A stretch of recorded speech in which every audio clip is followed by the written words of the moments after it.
కూటమిలో ఇప్పటికైనా సీట్ల సర్దుబాటు కుదిరిందంటారా? ముందుగా మీకు అలాగే టీవీ9 వీక్షకులకు నమస్కారం. ఖచ్చితంగా కుదిరిందనే చెప్పాలి.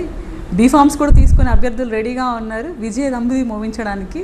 ముఖ్యంగా మీరు గమనిస్తే ప్రజా వ్యతిరేకత ఎలా ఉందో మీరు గమనిస్తున్నారు. సో ఆస్పిరెంట్స్కి ఎన్డీఏ కూటమి ద్వారా ప్రజలకు చక్కటి పరిపాలన వచ్చి ప్రజలు కోరుకున్న మార్పు జరగాలని ఆశిస్తారు.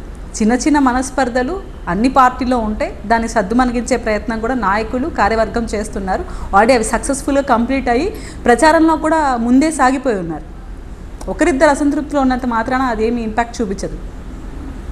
అయితే పార్టీ మారుతున్న వారి పరిస్థితి ఏంటండి? ఎన్నికల వేళ ఉత్సాహంగా కనిపించాల్సిన జనసేన క్యాడర్ లేకపోతే నేతలు పార్టీని విడుతూ ఉండడంతో డీలా పడినట్టుగా కనిపిస్తోంది. సో సిచ్యువేషన్ ఏంటి? జనసేన ఒక్కటే కాదు, వైసీపీలో కూడా సిట్టింగ్ ఎమ్మెల్యేలు ఎంపీలు కూడా చాలామంది కుల పెద్దలు అక్కడ ఉన్న కుల నాయకులు కూడా ఆ సంఘాల నుంచి కూడా వెళ్ళిపోయిన దాఖలాలు మనం చూస్తున్నాం. మచ్చుకకు 18 మంది పైగా వెళ్ళిపోయి ఉన్నారు వైఎస్ఎస్పీ పార్టీలో కూడా. సిట్టింగ్ ఎమ్మెల్యేలు ఎంపీలు వెళ్ళిపోతున్నారంటే అది ఇంకా టెన్షన్ కదా. అట్లతో కంపేర్ చేస్తే మనం చాలా తక్కువ. ఒకరిద్దరు ఆశపడి ఉన్నారు.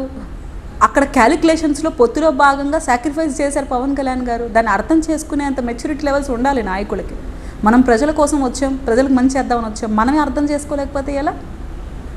ప్రతి ఒక్కరు అర్థం చేసుకుంటారు. అర్థం చేసుకుని వాళ్ళు రీజన్స్ పవన్ కళ్యాణ్ గారి పైన పార్టీ పైన చెప్పకుండా స్వార్థ ప్రయోజనాల కోసం వెళ్ళిపోతున్నామని క్లియర్గా చెప్పాలి. ఎందుకంటే పవన్ కళ్యాణ్ గారి కోసం చెప్పినప్పుడు మీరు ఇండివిజువల్గా సైలెంట్గా ఇండిపెండెంట్గా పోటీ చేయాలి. అంతేగాని వేరే పార్టీకి మద్దతు ఇచ్చి అక్కడున్న నాయకుల్ని మొన్నదాకా తిట్టిన నాయకులు భజన చేస్తున్నారంటే వ్యక్తిగత స్వార్థం కోసం చేస్తున్నారు, పదవుల కోసం చేస్తున్నారు, లేకుంటే ఇంకేదైనా ఆశించి చేస్తున్నారని చెప్పాల్సి వస్తుంది. టికెట్ దక్కని నేతలు, అలకబోరిన నేతలందరూ కూడా ఇప్పుడు సర్దుకున్నట్టేనా? ఖచ్చితంగా. ఇప్పుడు తిరుపతి సీట్ కూడా కొంచెం అలక ఉండే, అందరినీ సర్దుమణిగించారు పవన్ కళ్యాణ్ గారు. అలాగే ప్రతి నియోజకవర్గంలో ఎవరైతే ఆస్పిరెంట్స్ మానసికంగా ఇబ్బంది పడ్డారో వాళ్ళందరినీ కూర్చోబెట్టి మాట్లాడి అన్నీ చెప్పిన తర్వాత కూడా అర్థం చేసుకోకుండా ఉండడం వాళ్ళ తప్పు అవుతుంది. పవన్ కళ్యాణ్ గారి తప్పు, లేకుంటే సిబిఎన్ గారి తప్పు, ఎన్డీఏ కూటమి తప్పు కాదు కదా. ఇక్కడ పర్టికులర్గా ఒకే ఒక కాన్సెప్ట్, వైసీపీ విముక్త ఆంధ్రప్రదేశ్ని ఏర్పాటు చేయాలి, తద్వారా ప్రజలకు మంచి చేయాలి, ఈ రాక్షస పాలన నుంచి విముక్తి కల్పించాలని అందరం దీనికోసమే కదా ఫైట్ చేశాం 4 సంవత్సరాలుగా.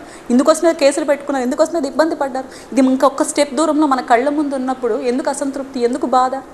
మన వ్యక్తిగత ఎజెండా కన్నా పార్టీ ఎజెండా, ప్రజల భవిష్యత్తు మనకి ఇంపార్టెంట్ అని ఆలోచించాలి ప్రతి ఒక్కరు.